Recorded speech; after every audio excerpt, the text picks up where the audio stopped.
इस खबर के प्रायोजक हैं Ruchi organics limited and ISO certified company, Sarojini Nagar, Kanpur. Paschim Bangal से लेकर असम, केरल और तमिलनाडु सहित 5 राज्यों के चुनाव नतीजे भले ही बीजेपी के पक्ष में रहे। असम में बीजेपी सत्ता के हैट्रिक लगाने में कामयाब रही तो बंगाल में ममता बनर्जी के मजबूत किले को ध्वस्त कर पहली बार सरकार बनाने में सफल रही है। देश के 5 राज्यों के चुनाव में बीजेपी की बल्ले बल्ले हो रही है और छत्रपों के हार की सुर्खियां बटोरी है। लेकिन आंकड़ों की परतों के नीचे एक ऐसी कहानी दबी है जो भविष्य की राजनीति का रुख बदल सकती है। यह कहानी है कांग्रेस के पुनरुत्थान की, जिसे सबसे बड़े सियासी गेनर के तौर पे देखा जा रहा है। इसलिए 5 राज्यों के चुनावी हार में कांग्रेस की जीत छिपी हुई है। आपको बता दें, 2026 के चुनावी महासमर का सबसे दिलचस्प पहलू साइलेंट शिफ्ट है, जो कांग्रेस को आने वाले समय में एक बार फिर राजनीति की धुरी बना सकती है।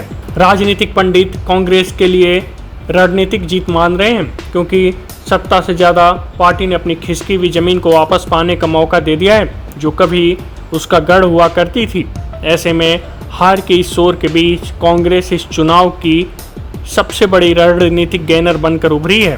केरल में कांग्रेस 10 साल बाद सत्ता में वापसी करने में सफल रही है। कांग्रेस की अगुवाई वाली UDF ने प्रचंड बहुमत के साथ सत्ता में वापसी की तो लेफ्ट के नेतृत्व वाली LDF को करारी मात खानी पड़ी है। केरल के नतीजों ने एक बार फिर साबित कर दिया कि दक्षिण भारत में कांग्रेस का किला अवैध है, जहां बीजेपी के लिए भी सियासी जमीन पथरीली बनी हुई है।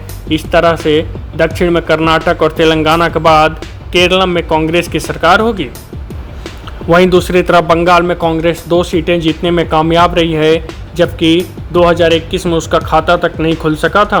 इसके अलावा बंगाल में कांग्रेस को 3% वोट शेयर भी बढ़ गया है। बंगाल में तृणमूल कांग्रेस के कमजोर होने से जो विपक्ष का खाली स्थान पैदा हुआ है, उसे भरने के लिए अब कांग्रेस सबसे स्वाभाविक विकल्प है। असम के नतीजे कांग्रेस के लिए किसी जैकपॉट से कम नहीं है। यहाँ बीजेपी भले ही सत्ता के हैट्रिक लगाने में कामयाब रही हो, लेकिन कांग्रेस ने बरूदीन अजमल AIUDF की राजनीति का अंत कर दिया है।